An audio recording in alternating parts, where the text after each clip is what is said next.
Programa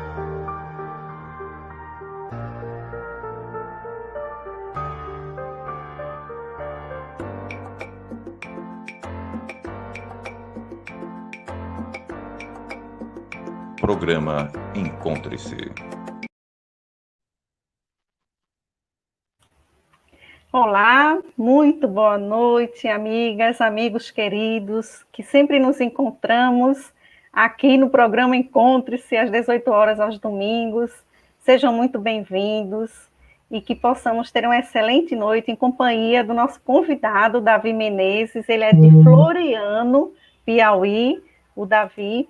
E ele também, gente, ele administra o perfil no Instagram e no Facebook Semeador Espírita. Então, pode seguir, ok? E ele faz parte do grupo de fraternidade espírita Allan Kardec. O nosso querido Davi Menezes vai trazer hoje reflexões sobre o filho pródigo. Essa parábola maravilhosa. Estava falando para ele nos bastidores, uma das minhas preferidas é a parábola da parábola. Inclusive, ela é conhecida como o evangelho do evangelho, né? A parábola do filho pródigo. Então, vai ser uma noite linda, realmente maravilhosa. Para iniciarmos, eu vou fazer a descrição de imagem para que todos possam ver. Tá? Então, nós estamos em 2, atrás, ao fundo, uma imagem como se fosse de um céu e de uma face de perfil verde, em tons de verde. À sua esquerda, eu, Cris Mascarenhas, sou uma mulher branca, cabelos louros abaixo dos ombros, estou vestindo uma blusa estampada em tons de azul e verde, floral, e o meu cenário é uma parede com quadro e um armário. À sua direita, nosso convidado, Davi Menezes, ele é um homem moreno claro, ele usa óculos com armação discreta, sem armação embaixo, na realidade, ele tem os cabelos pretos, curtos, está vestindo uma camisa listrada e atrás dele uma parede branca. Davi, seu boas-vindas e seu boa noite ao público. Por favor, se apresente e fala um pouquinho do seu perfil para a gente. Boa noite, agradeço o convite para participar deste evento maravilhoso, para tratar de um tema sempre relevante, que são as parábolas de Jesus, e mais especificamente, a parábola do filho pródigo. Em relação ao perfil que eu administro no Instagram, essa iniciativa surgiu a partir desse período de pandemia que estamos ultrapassando, quando as casas espíritas necessitaram ficar aí com o período de atendimento presencial suspenso, e para não pararmos nossas atividades, iniciamos aí no dia 3 de agosto do ano passado, com o perfil Semeador Espírita. Semana que passou agora, a gente completou um ano desse perfil. Fizemos, inclusive, uma live aí comemorativa no dia 4 de agosto, uma live musical com o cantor Robson Ribeiro, está lá gravada no perfil ainda, foi muito legal. Quem não tiver assistido e quiser ver como foi, está disponível lá. E nós postamos conteúdos praticamente diariamente no perfil, a menos quando tem um imprevisto, ou uma mensagem escrita, ou uma mensagem falada, ou uma live, ou um vídeo de IGTV, um Reels, seja o que for, mas estamos sempre postando algo para poder ajudar a levar a mensagem de Jesus, a mensagem espírita também, aos corações tão necessitados que são os nossos diariamente. Essa é a proposta do Semeador Espírita. Ela existe tanto no Instagram como no Facebook, mas eu sou mais ativo no Instagram. A do Facebook ela é mais ela repete o que eu coloco no Instagram, mas as lives elas não ficam ali ao vivo pelo Facebook, só pelo Instagram também.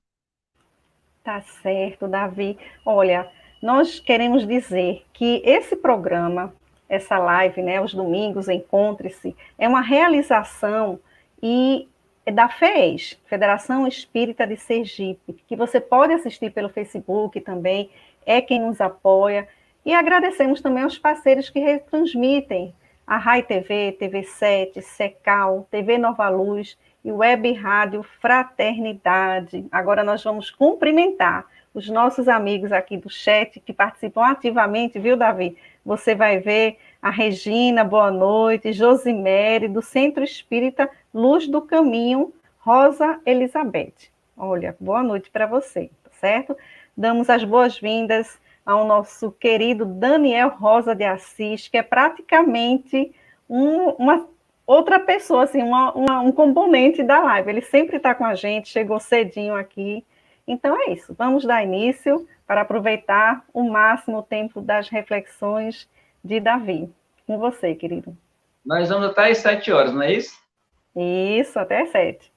Tá, eu queria só pedir a colaboração, porque eu estou fazendo pelo celular e não aparece para mim aqui o chat. Então, eu já combinei aqui com a Cris que a gente vai passar as perguntas que forem surgindo à medida que a gente for avançando com a nossa palestra. E já adiantando que, obviamente, o tempo é insuficiente para esgotarmos, né? Não só o tempo é insuficiente, como o meu próprio conhecimento é insuficiente para esgotarmos todas as reflexões possíveis diante dessa palestra, desse tema, melhor dizendo. Mas eu já abordei algumas vezes esse assunto, já fiz algumas reflexões, e também busquei muito nas mensagens de Emmanuel, as orientações para abordarmos esse estudo.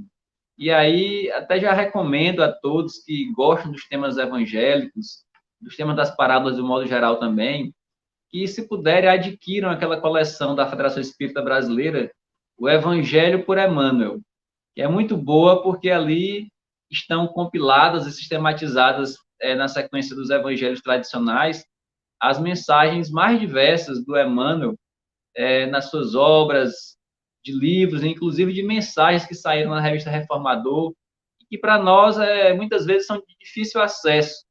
Então, foi uma grande contribuição que a Federação Espírita deu com essa sistematização, e é uma obra inesgotável para a gente pesquisar sempre. É uma obra incrível. Olha, Emmanuel comenta 785 versículos, aproximadamente, do Novo Testamento. Ele pega um versículozinho e comenta. Alguns versículos, tem versículo que ele tem 20 comentários diferentes. Então, é incrível, realmente, super recomendado. São 7 livros, né? Porque é o Evangelho por Emmanuel. Aí ele vai, Mateus, Lucas, para cada evangelista, para Atos. Muito bem lembrado, muito útil, demais. Eu já coloquei como meta na minha vida, até eu desencarnar não sei quando, ficar lendo e relendo o tempo inteiro um livro desse. Então, diariamente eu leio uma mensagem desses livros. Eu já li a coleção inteira, já estou relendo, estou no 3º volume atualmente, relendo essa coleção. Então, porque realmente é inesgotável. Então, vamos ao nosso tema da noite, que é a parábola do filho pródigo. E essa parábola eu acho interessante a gente ir lendo e comentando justamente devido à riqueza dessa parábola, né? Então, inicia assim: disse-lhe mais, certo homem tinha 2 filhos. O mais moço deles disse ao pai: Pai, dá-me a parte dos bens que me toca. Repartiu-lhes, pois, os seus haveres. Eu já acho muito interessante essa parte inicial, porque mostra o respeito que o pai tem ao livre-arbítrio dos filhos. E ao longo desses comentários que faremos na noite de hoje, sempre traçaremos um paralelo entre o pai encarnado aqui, né, o pai humano, e o pai de todos nós, que é Deus. Né? Porque o pai, hoje, né, em comemoração ao Dia dos Pais, vemos aqui uma espécie de imitação bastante opaca do nosso Pai Celestial. O propósito aqui é justamente procurar colaborar na educação e na evolução dos espíritos que estão sob a nossa responsabilidade e nos foram confiados pelo Pai Celestial.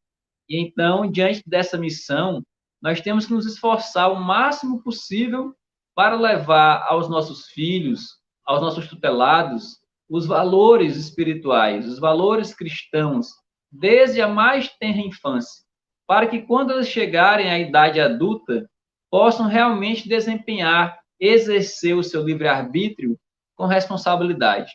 O momento em que nós somos, assim, tutores mais diretos dos nossos filhos ou netos, seja o que for, que seja a nossa responsabilidade, é essa fase da infância e da juventude. Porque se não aproveitarmos esse momento para transmitir a eles esses valores, quando chegar à fase adulta, vai ser muito mais difícil. Até porque é preciso que eles utilizem, exerçam o seu livre-arbítrio para poderem daí extrair o merecimento da sua evolução espiritual. Então, quando o filho chega e pede ao pai: a sua parte da fortuna, dos seus haveres, o pai entrega a ele, respeitando o livre-arbítrio, já está na idade adulta. O problema é que, quando continua a parábola, diz assim: poucos dias depois, o filho mais moço, ajuntando tudo, partiu para um país distante e ali desperdiçou os seus bens, vivendo dissolutamente. E havendo ele dissipado tudo, houve naquela terra uma grande fome e começou a passar necessidades. Nós percebemos aqui a importância de sermos previdentes, para que ao longo de nossa existência nós saibamos planejar a nossa vida, para que isso leve um sentido existencial mais profundo e não apenas do momento em que estamos vivendo, que são passageiros e que rapidamente nós perdemos o controle se deixarmos nos levar apenas pelos impulsos, pelas sensações e pelos desejos, né? E nessa parábola nós já percebemos assim uma importância de destacar que, na verdade, até o termo parábola do filho pródigo, ela assim, limitada, né? Esse nome é limitado, porque, na verdade, a parábola é focada em 3 personalidades, que é o pai, o filho pródigo e o filho mais velho que fica com o pai, como nós iremos aqui detalhar mais ao longo da nossa exposição. E porque, quando nós tratamos dessa parábola, o tema que dela mais sobressai com facilidade é a questão do arrependimento daquele filho aparentemente ingrato. Mas perceberemos que ela traz nela muito mais lições do que a gente percebe numa visão assim rápida, né? Então, diante da impossibilidade desse controle financeiro que o filho não teve no momento, pegou os bens que recebeu do pai e fez questão de ir para longe. Eu acho muito interessante essa parábola que diz assim, né?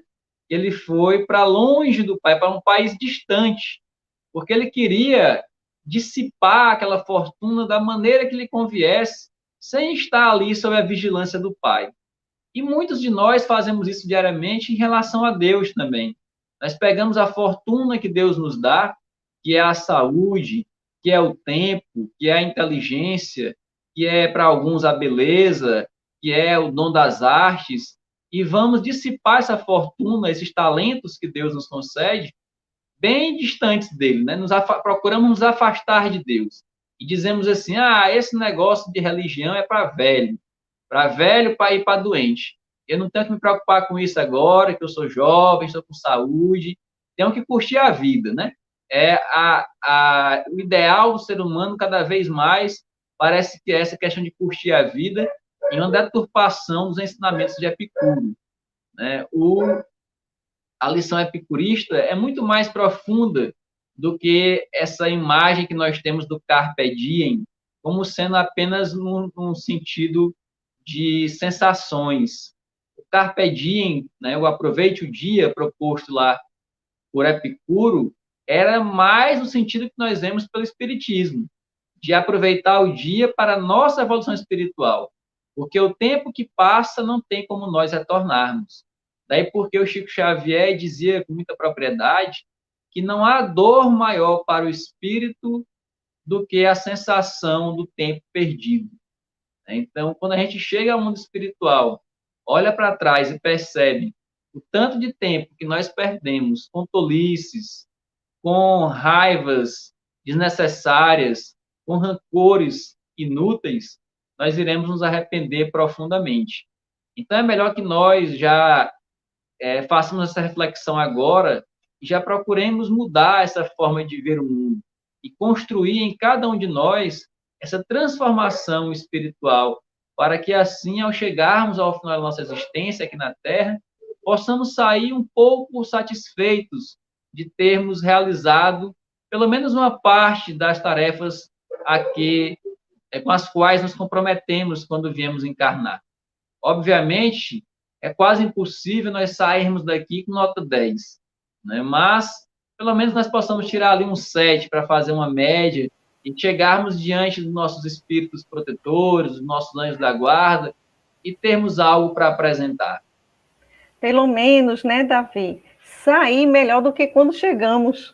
Pelo menos isso, né? Essa é a ideia, essa é o que a espiritualidade também nos informa, porque nós sabemos que somos seres, espíritos milenares e que, às vezes, imperfeições nossas nos acompanham várias encarnações, né? De fato, que uma das dificuldades realmente para a gente promover essa transformação, a mudança, uma delas são os atavismos, né?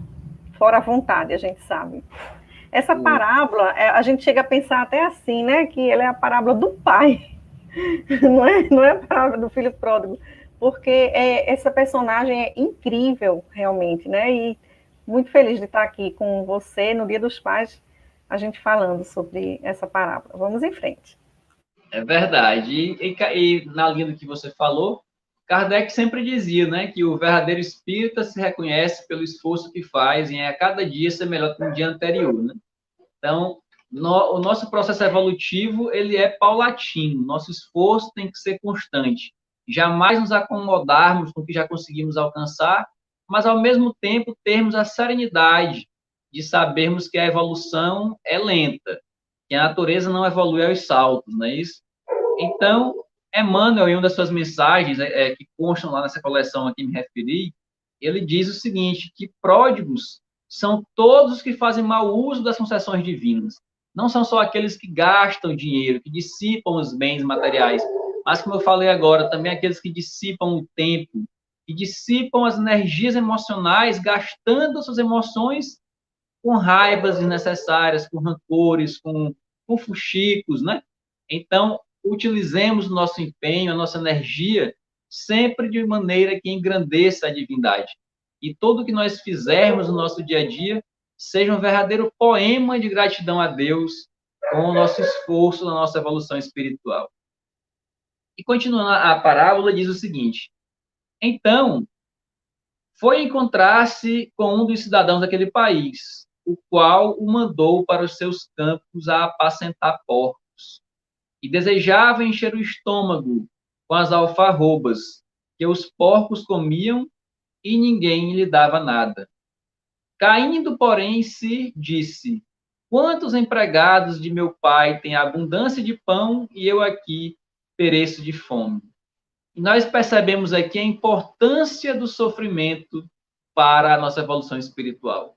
Não é à toa que Francisco de Assis chamava até a dor de amiga, porque ela exerce uma missão, uma função, melhor dizendo, muito grande na nossa evolução espiritual. Poucos de nós conseguimos evoluir apenas pela consciência de fazer o bem, pela consciência da lei de Deus, porque, afinal de contas, lá no Livro dos Espíritos fala isso para a gente, né? Quando o Kardec pergunta onde está inscrita a lei de Deus, e os espíritos superiores respondem na sua consciência, na nossa consciência, né? Então, todos nós, lá no fundo da nossa consciência, temos esse discernimento do que é certo e do que é errado. Agora, conseguirmos agir de acordo com esse entendimento é que é mais complicado.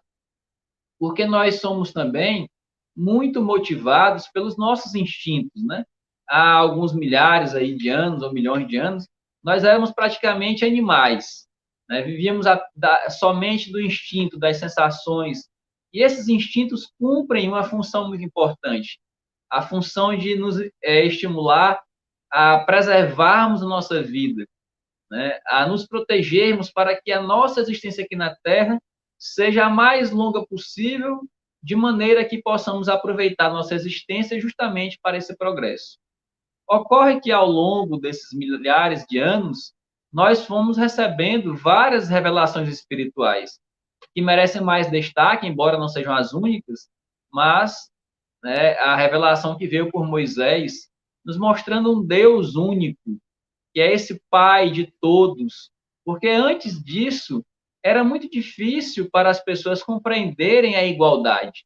Como é que podemos achar que todos somos iguais se os nossos deuses são diferentes?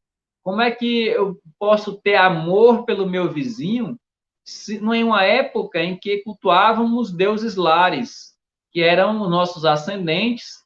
Quando eles morriam, Aí fazíamos esculturas deles ali, colocávamos no altar doméstico e passávamos a adorar nossos pais, nossos avós, como nossos deuses. E aí, se nossos pais e avós fossem inimigos dos ascendentes do nosso vizinho, como é que iria ficar? Se os nossos deuses são inimigos, como é que nós podemos ser amigos, né? Então, essa primeira revelação de Moisés cumpriu esse papel relevantíssimo de mostrar que Deus é apenas um. Depois de alguns outros milhares de anos, né, cerca de 2.000 anos, veio Jesus, cerca de 4.000 anos, né, veio Jesus trazendo para todos nós a noção de que Deus, além de ser único, é um Deus de amor. Não é aquele Deus ali violento, intolerante, que fulmina a pessoa com um raio no seu primeiro erro. Não, Deus é um Deus de amor, que sabe que nós estamos em um processo evolutivo, que sabe que nós necessitamos de tempo, de experiências para conseguirmos absorver os aprendizados. Porque muitas pessoas pensam que as reencarnações são apenas de provas e expiações o tempo inteiro. Embora a maioria delas realmente seja para isso, mas existem muitas encarnações que nós passamos apenas de experiência. E nós não vamos necessariamente ter um grande sofrimento. Né? Às vezes a gente olha para a vida de algumas pessoas assim e acha que aquela pessoa não teve nenhum grande sofrimento. Bom, primeiro pode ser que ela tenha tido e a gente não saiba, né? Que acontece muito. E cada vez acontece mais, porque a gente vê as redes sociais, as pessoas só estão sorrindo o tempo inteiro, em festas o tempo inteiro, porque ninguém vai aí, pouco provavelmente, alguém vai postar fotos de momentos tristes, de momentos de depressão, né? E aí nós temos essa má compreensão de uma sensação que as pessoas passam. E, além disso, nós temos também que entender que essa percepção da dor vai mudando ao longo da nossa existência também. Eu estava pensando assim que as dores emocionais, né, Davi, amigos que chegaram aqui, Helder, Rosângela, Paulo Moraes, fiquem à vontade para as perguntas, comentários.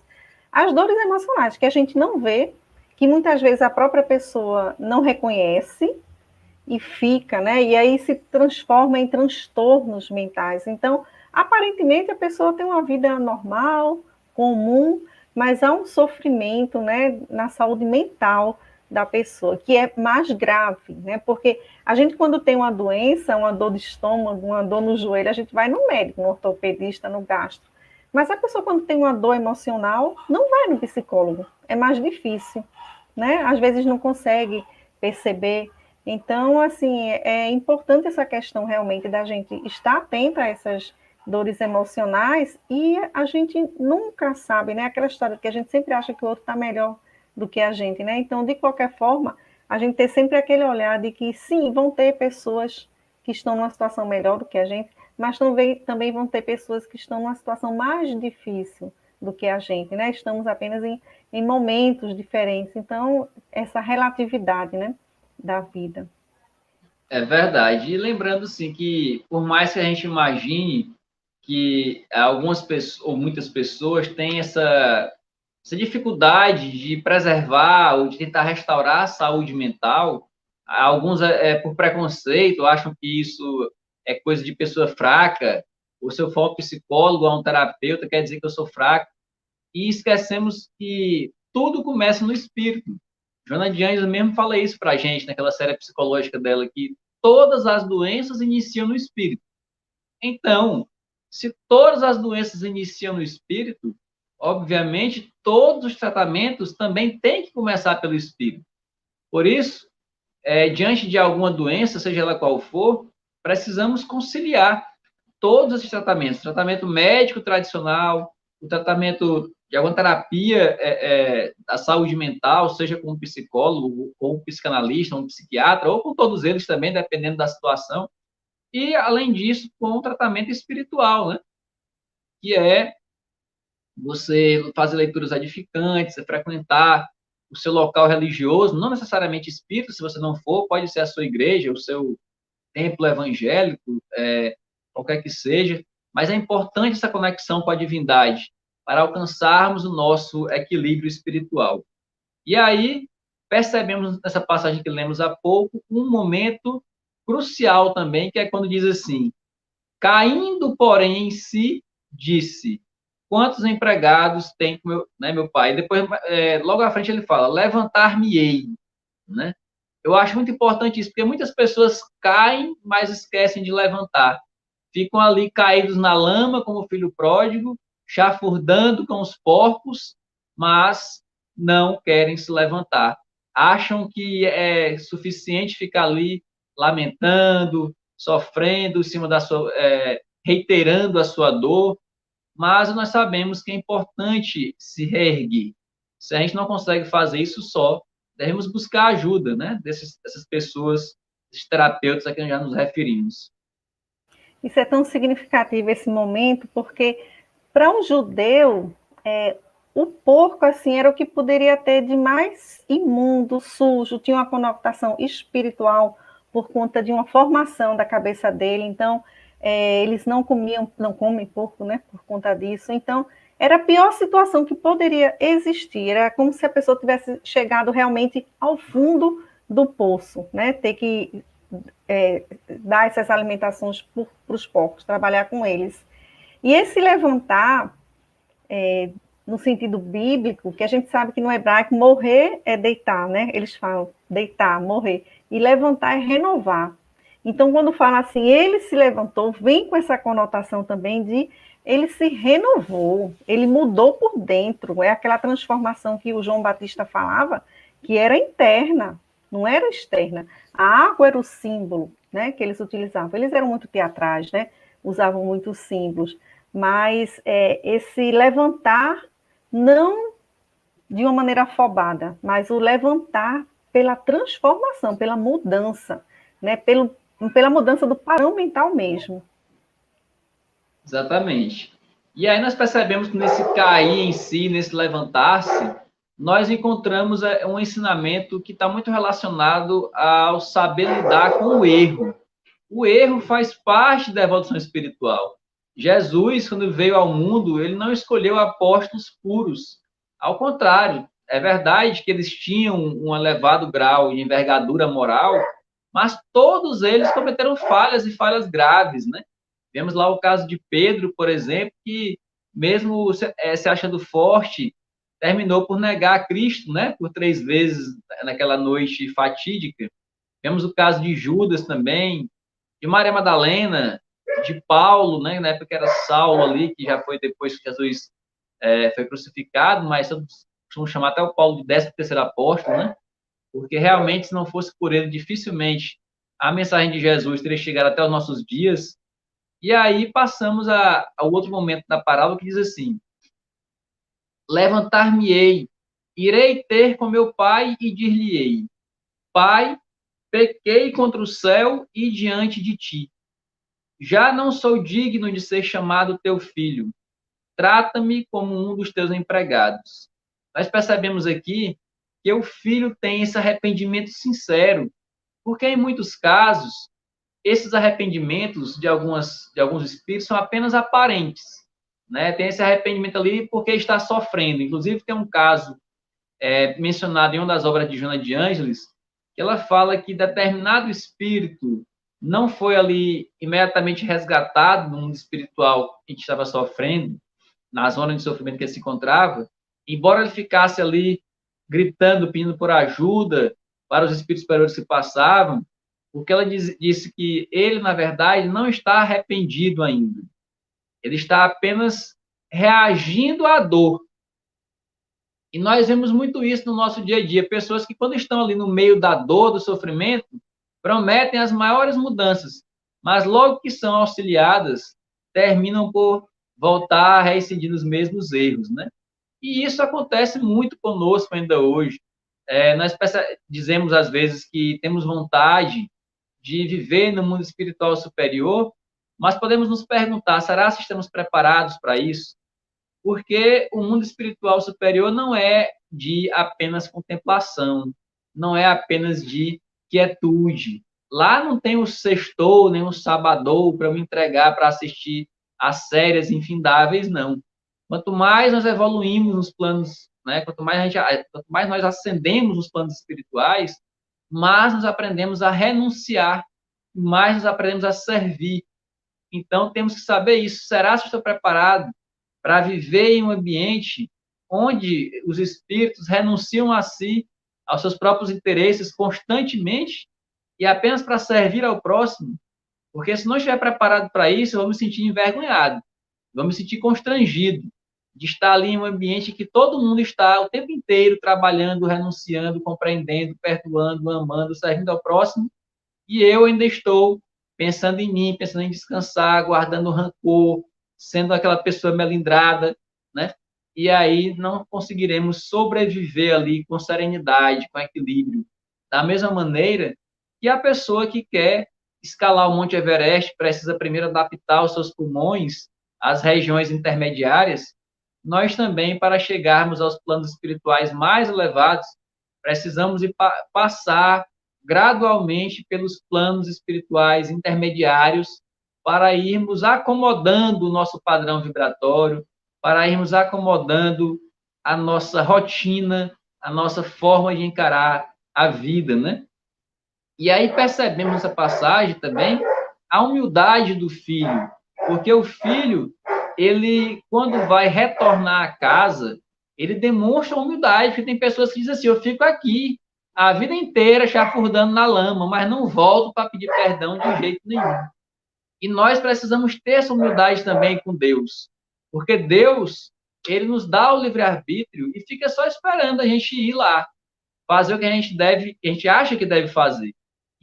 Quando a gente quebra a cara e a dor vem nos despertar, nós precisamos retornar para o encontro com Deus. É levar nosso pensamento a Ele, demonstrar esse arrependimento sincero e esse desejo de recomeçar nossa jornada espiritual. E aí sim, sem dúvida alguma, iremos encontrar o amparo constante de Deus e dos Espíritos superiores em nossas vidas. Olha, eu quero até trazer aqui o comentário que Cirlei Aguiar está compartilhando com a gente. Ela está dizendo assim, eu tenho uma certa dificuldade de falar sobre os meus sentimentos. E aí, quando você traz, Davi, a questão da humildade, né, de você, para poder fazer essa transformação, tem umas etapas, né? Então, tudo começa com o autoconhecimento e com a capacidade da gente de identificar as emoções que a gente está sentindo. Quando a gente identifica se está com raiva, se está com medo, com alegria, né, que são as emoções básicas, a gente consegue elaborar o pensamento, porque o pensamento é um conjunto de emoções, né, que junta com sua história e tal, então formam um sentimento. Então, falar é uma maneira da gente identificar, reconhecer e se conscientizar. É um primeiro passo, né? Não é à toa que a gente tem as terapias, né? Análise com os psicólogos, porque a gente põe para fora também, e também falar, colocar para fora. Eu trabalho num projeto de escutatória, por isso que eu estou dizendo isso. Alivia as tensões. Então, é uma dica, né? É importante a gente reconhecer essas emoções e a gente falar sobre elas. Já está no processo de cura, né? A gente pode considerar que ali já está começando, a cuidar da situação, né? Verdade. E essa dificuldade a que se referiu a nossa amiga Cirlei tem tudo a ver também com o que eu falei antes, com os nossos instintos de proteção, porque quando a gente por isso que eu trouxe. Quando a gente expõe nossas fraquezas, a gente termina por se desnudar espiritualmente. E não é nem recomendado que a gente faça isso diante de qualquer pessoa. Assim como a gente não vai tirar a roupa na frente de qualquer pessoa, a menos que a gente tenha algum tipo de perversão, também não vamos nos despir emocionalmente diante de qualquer pessoa. Precisamos ter um mínimo de confiança naquele profissional ou naquela pessoa do nosso convívio para que façamos isso, porque infelizmente existem muitas pessoas que irão aproveitar disso para querer nos prejudicar de alguma forma, né? Então, nós precisamos ter essa confiança em alguém, em um profissional que seja. Eu até ouvi de um terapeuta há poucos dias algo muito interessante, porque ele disse o seguinte, olha, Quando um paciente consegue atingir o equilíbrio emocional, o mérito não é da terapia, nem do terapeuta, mas do paciente. Porque se o paciente não quiser empreender o esforço para realizar essa mudança, não tem terapia nem terapeuta que resolva. E ele me apresentou uma imagem que eu achei muito interessante, que ele disse assim, olha, o terapeuta é como seu companheiro de uma prova em que você tem que encontrar uma agulha em um quarto escuro. Se você está no quarto escuro procurando uma agulha, para você achar vai ser muito difícil. Mas se você tem um companheiro, que é o terapeuta, que está ali segurando a luz, que é a terapia, para iluminar o quarto, vai facilitar a sua busca.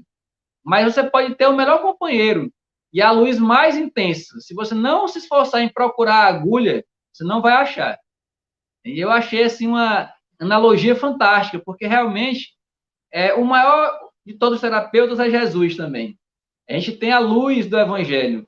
E se a gente não, por maior que seja o terapeuta que é Jesus, por maior que seja a luz que é o Evangelho, se nós não quisermos empreender essa busca no nosso interior, ninguém vai poder fazer pela gente.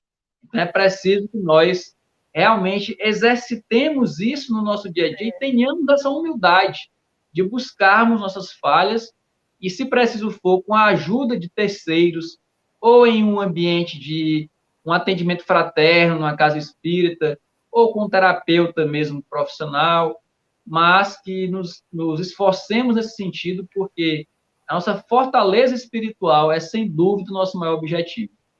Perfeito. E veja que Jesus não constrange, Deus não constrange ninguém, né? Esse pai do filho pródigo, que na parábola ele representa a Deus, ou Jesus, tanto faz, ele não constrange, como você disse logo no início, ele não impede, né? Ele não cerceia a vontade do outro, a liberdade, né? Então a gente tem uma liberdade relativa, mas deixou a pessoa seguir a experiência, né? E a humildade é a primeira das bem-aventuranças, né? Sem ela, a gente não alcança as demais. Então, realmente, acima de tudo, ele teve humildade, né? Para poder reconhecer e se colocar. Isso para o judeu era algo muito difícil, você retornar. Porque quando alguém saía de casa, existia como se fosse um pacto de que a volta daquela pessoa envergonhava a família. Então, quando ele saía de casa, por exemplo, tem anéis de família, ele perde o anel da família, que representa que ele faz parte, né, daquele clã, e ele volta assim completamente, né, sem as sandálias, né? Isso aí eu vou deixar você continuar agora, essa parte também é uma parte muito bonita, cheia de simbolismo, de significado, né, para os judeus. Então, assim, o que parece uma bobagem para a gente, saiu e voltou, para os judeus não era uma desonra, ele desonrou esse pai, o que ele fez foi muito grave, né? Exatamente, e aí nós vimos a humildade do filho, agora vamos ver a humildade do pai, porque quando o filho se levanta e volta para o pai, continua dizendo, estando ele ainda longe, seu pai o viu, encheu-se de compaixão e, correndo, lançou-se-lhe ao pescoço e o beijou. Cada palavra dessa é profunda. Quando diz assim, o filho ainda estava longe, quer dizer que o pai passa aquele período inteiro na expectativa de o filho retornar. Deus também é assim. Ele deixa que nós usemos nosso livre-arbítrio para o que quisermos. Ele fica na expectativa ali, né?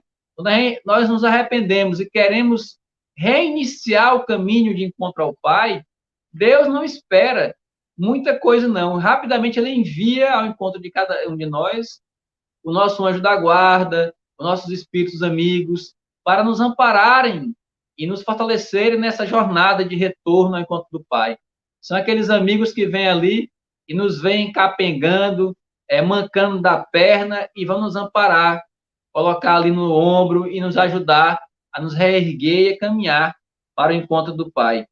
E esse pai, ele corre ao encontro do filho, se lança ao pescoço, beija, mostrando muita humildade, né? Voltando agora para o pai aqui da terra, o que eu acho muito interessante, que nessa parábola não é uma mãe, é um pai. Eu até fiz uma postagem hoje no meu perfil dizendo assim, que quem fala que o amor de mãe é o maior amor do mundo é porque não conhece o amor de pai, né? Então, porque na verdade não tem como compararmos os infinitos. O amor de mãe é infinito, o amor de pai também é infinito. Como você vai comparar o infinito com o outro? São formas diferentes de amar, são formas diferentes de demonstrar o seu amor. No livro do Gabriel Garcia Marques, 100 Anos de Solidão, tem uma personagem que diz assim, em certo momento: não é porque eu não lhe ame da forma que você espera, que eu não lhe ame de todo o meu ser. Então, muitas vezes as pessoas criam expectativas, né? Romantizam demais as coisas. Eu, particularmente, gosto de dar flores à minha esposa, independente de data, sempre gostei de fazer isso. Mas tem pessoas que não têm esse hábito, não é porque o seu marido ou seu namorado não lhe dá uma flor, não lhe surpreende com um presente, que necessariamente ele não lhe ame. Existem várias formas de a pessoa manifestar o sentimento. Há pessoas que têm uma criação que não valorizam, né, esse lado. Então, é preciso que nós saibamos entender isso, porque apenas quando vier o arrependimento sincero é que iremos receber esse amparo. Tem um teste que ele se chama A Linguagem do Amor. E aí a gente consegue identificar como é que você entende o amor, como você gosta de receber e como você mostra ele também, como você representa ele, né? E aí tem várias formas, né? Como você falou, as pessoas se comunicam de maneiras diferentes, então você tem que entender qual é a maneira que a pessoa demonstra o amor.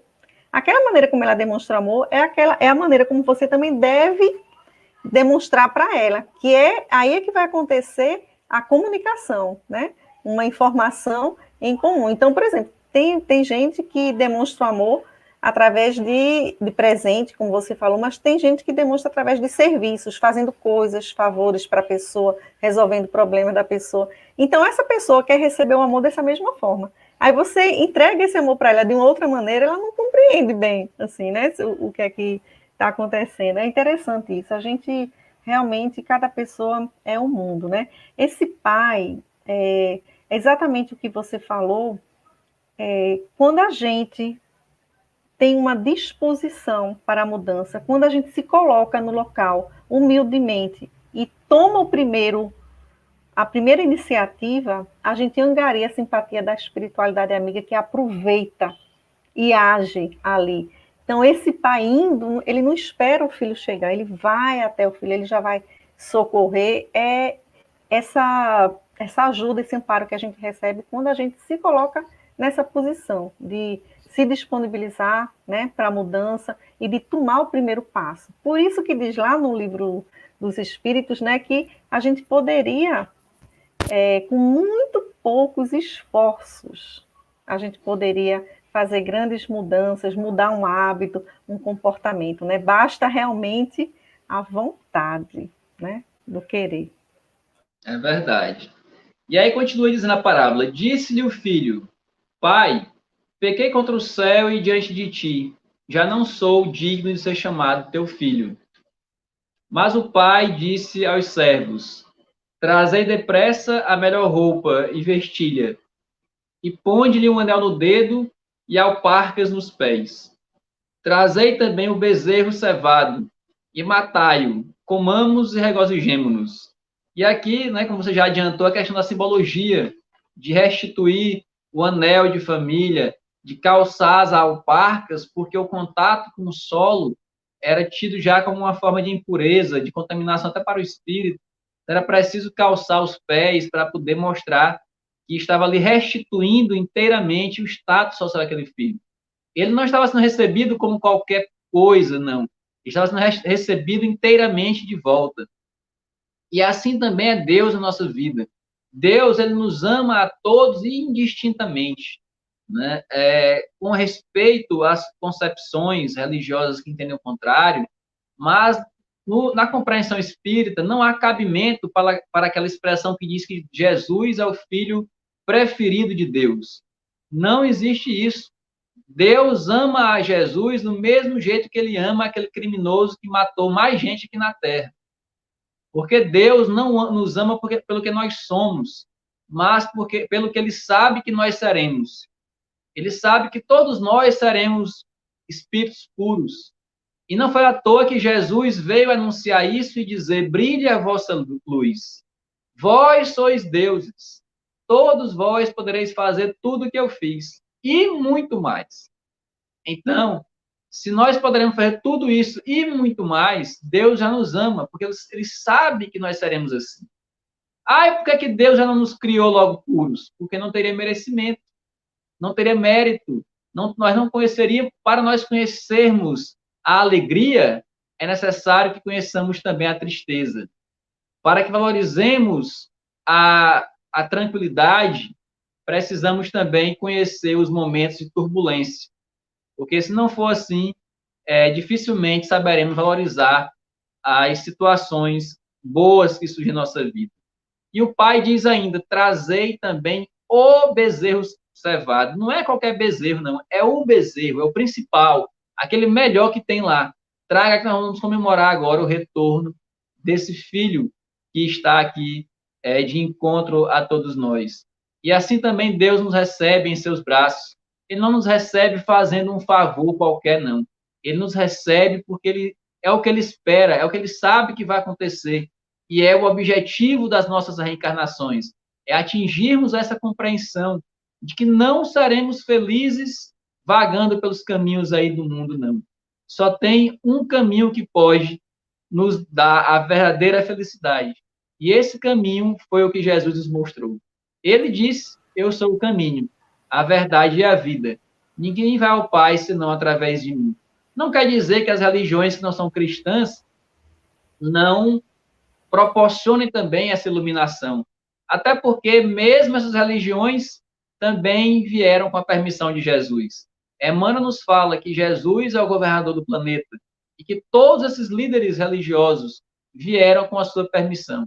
Então, todos eles são afluentes que vão desaguar nesse rio principal, que é o amor de Jesus, que nos conduz ao nosso Pai Celestial. Perfeito, amigo. Às vezes nós, que nem somos Deus, impomos condições, né, para perdoar, para receber, para entender um erro de uma pessoa. Aí a gente esquece do PIB da caridade, né? Perdão das ofensas, indulgência para com os erros dos outros e benevolência para com todos. Então aí é a indulgência, né? Às vezes a gente até exacerba, divulga, né? Às vezes até a gente usa isso aí por vaidade. Olha, a pessoa veio me pedir perdão, quer voltar. Então, receber, a gente está receber como Deus nos recebe, né? De braços abertos. Jesus, a vida inteira dele, a gente lembra da postura, porque o corpo fala, a gente sabe. Qual a postura de Jesus quando estava falando no Tiberíades, ali pela praia? Braços abertos. Sempre uma postura acolhedora, né? Recebendo, né, Luiz? Desculpa, Davi, meu querida, nós estamos há 10 minutos e eu estou curiosa para saber o que você quer dizer sobre o irmão do filho pródigo. E aí você já sabe que pode ir se encaminhando, né, depois de falar do irmão. Como nós estamos aqui com o tempo já se esgotando, eu não vou ler o restante da parábola. Vou apenas fazer um comentário assim, resumidamente, né? Nós sabemos que depois chega o filho mais velho e vê aquele movimento na casa, da festa, e aí fica ali demonstrando insatisfação com isso. Como é que meu pai recebe meu irmão que foi para longe, gastou tudo e voltou agora, e ele recebe, manda matar o bezerro cevado, enquanto eu estava aqui com ele, ele nunca deu nem um bezerrozinho pequenininho para poder fazer uma festa com meus amigos, e chega esse daí, né? É curioso que ele fala assim, como é que ele diz aqui, chegando tal, ele diz que ele não diz nem o nome este mesmo, ele diz assim, e este que estava lá para longe, retornou. Então, tipo assim, ele já tinha menosprezado totalmente, para ele não era mais nem irmão, não era mais nada dele, aquele que foi embora, e agora está de volta e o pai faz tudo isso. E Emmanuel vem nos dar uma lição magistral mais uma vez. Dizer que, ao contrário do que uma leitura precipitada nos proporciona, é mais difícil a evolução espiritual desse filho que ficou do que o filho que foi e voltou arrependido. Porque o filho que ficou, ele ficou ali se achando. Ele acha que é o exemplo, que ele nunca abandonou o pai, mas por que será que ele não abandonou o pai? Será se foi por amor mesmo? Ou se foi por conveniência? Porque estando ali com o pai, ele estava sob a sua proteção, ele não tinha nenhuma dificuldade, ele tinha garantido o seu alimento, o seu status social. Será se não foi apenas para não ficar mal visto pela sociedade que ele ficou com o pai? Para não ser visto como o filho que abandonou? Será se não foi por medo de perder uma parte ou até toda a sua fortuna, a sua herança que o pai poderia deserdá-lo? Será se não foi com a expectativa de aumentar a fortuna que iria ficar e, consequentemente, herdar mais? E será se não foi por orgulho de dizer que eu sou o bom e fiquei aqui com meu pai? O menos provável é que ele tenha ficado por amor. Isso por conta da reação que ele teve ao ver o filho sendo bem recebido de volta. E então, nós precisamos depurar o nosso espírito nesse sentido, para que assim possamos compreender as falhas dos nossos irmãos, sermos indulgentes com seus erros, com seus equívocos e compreensivos diante daqueles que querem se reconciliar com Deus. Não é preciso nada demais para reiniciarmos nossa jornada espiritual.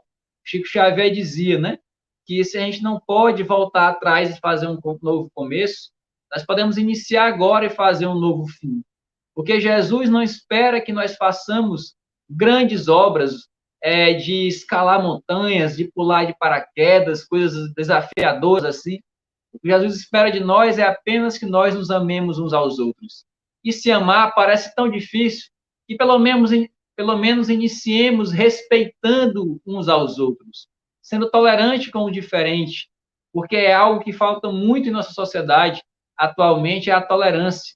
É uma polaridade exagerada, ou você é de um partido ou é de outro, ou é de um time ou é de outro, ou você é machista ou é feminista, ou você é heterossexual e anda divulgando suas ideias e não aceita o contrário, ou você é homossexual que espera que todo mundo também seja. Nós não temos cada vez mais essa capacidade de diálogo. Nós precisamos, parece que, impor nossas ideias. Não conseguimos admitir que as pessoas são diferentes e que para cada um a estrada de Damasco aguarda no momento oportuno.